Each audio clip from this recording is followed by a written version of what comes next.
Hi everybody, c'est Samy, j'espère que vous allez bien, parce que moi ça va super, et je vous souhaite la bienvenue sur la chaîne Samy Foot.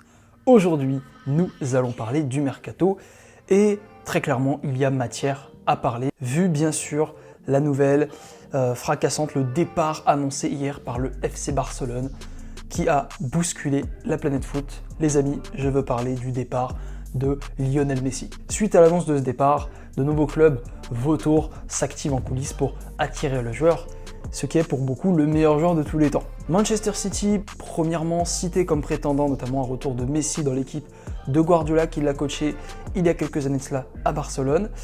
Guardiola a lui-même donc écarté la possibilité de l'arrivée de l'Argentin en disant, je cite, « Nous avons investi sur Jack Grealish et il portera le numéro 10 car il nous plaît et nous pensions que Léo Messi resterait au Barça. Désormais, Léo n'est pas dans nos plans. » Donc finalement, ça laisse d'autres prétendants, plusieurs, mais celui qui est le plus sérieux et le plus susceptible d'attirer l'Argentin, c'est le PSG, qui est, selon certains médias, le club le mieux placé pour attirer Messi. Et d'ailleurs, le PSG aurait même proposé déjà un contrat de 2 années, plus une en option, à Lionel Messi, assorti d'un salaire d'environ 40 à 50 millions d'euros. On le rappelle, il touchait 71 millions d'euros par an à Barcelone. Et puis, pour rajouter à cela, Neymar, qui a notamment liké une photo d'Instagram postée de lui en train d'embrasser Messi réuni. Et puis, selon certaines sources, Neymar serait quasiment prêt à donner son numéro 10 à son ex-coéquipier Lionel Messi pour l'attirer. Donc, c'est une affaire à suivre. Même si en fin de journée, nous avons vu d'autres prétendants qui peuvent éventuellement attirer Lionel Messi, que sont Chelsea et l'Inter. Mais pour l'instant, l'Argentin serait le plus proche du PSG que d'un autre club. Ensuite, deuxième info majeure, c'est le retour éventuel du numéro 9 belge à Chelsea, son ancien club. Donc Chelsea qui, après l'échec dans le dossier Haaland, a décidé toujours d'attirer un numéro 9, a jeté son dévolu sur Lukaku, son ancien joueur. Après une première offre de 100 millions plus Alonso, le défenseur gauche espagnol de Chelsea, ils sont revenus avec une seconde offre qui serait d'environ 120 millions d'euros. Et Lukaku aurait lui-même demandé le départ de l'Inter. Lui qui se sentait bien il y a quelques semaines, qui ne souhaitait pas partir, eh bien, a demandé son départ suite à la négociation du contrat avec Chelsea, tout simplement parce que probablement que le club londonien lui offrirait un bien plus gros salaire que l'Inter. Maintenant, l'Inter ne semble pas vendeur, mais on sait que c'est un club qui est en proie à des difficultés financières après la vente de Hakimi. Est-ce que ça, c'est assez pour rendre l'opération réalisable?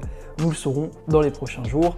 Et pour vous tenir au courant sur cette histoire de transfert de Lukaku, eh bien, je vous invite d'ores et déjà à vous abonner à la chaîne YouTube pour ne pas louper mes prochains podcasts. Passons à la troisième grosse info. Ça a été officialisé hier soir, Jack Grealish à Manchester City. Jack Grealish, le joueur anglais d'Aston Villa, déclaré le transfert le plus cher de la Première Ligue après Pogba, qui a été transféré, on le rappelle, à l'époque de la Juventus à Manchester United pour 105 millions d'euros.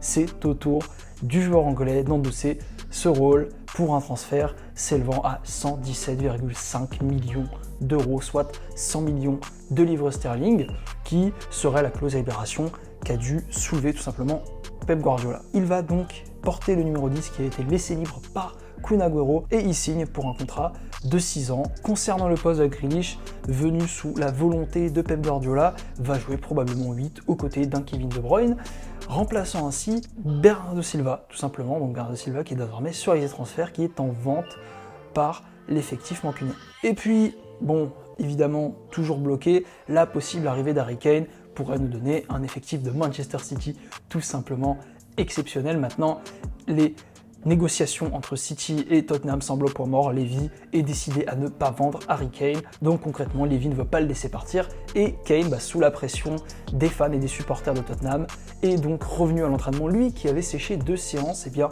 aujourd'hui est de retour et a présenté un message d'excuse refroidissant beaucoup plus ce transfert. Maintenant, pour la rubrique des officialisations, et bien c'est officiel, le Brésilien de 25 ans Araujo a été transféré en provenance du LOSC pour l'Atlanta FC, donc le club, oui, le club américain. C'est un transfert assez étonnant dans la mesure où Araujo avait possiblement la possibilité de s'imposer au LOSC et le voir partir pour une destination qui plus est exotique et souvent une destination de fin de carrière. C'est assez original pour un joueur de seulement 25 ans. La deuxième officialisation, c'est le prêt de Demiral, donc le Turc de 22 ans, en provenance de la Juventus vers l'Atlanta, donc un prêt avec une option d'achat de 30 millions d'euros.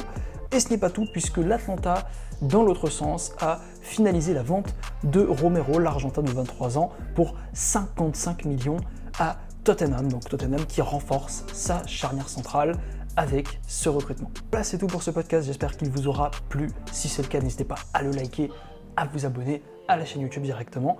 On se retrouve bien évidemment lundi prochain pour faire le point, encore une fois, du mercato et notamment des grosses officialisations comme aujourd'hui. En tout cas, d'ici là, prenez soin de vous. À la prochaine. Ciao!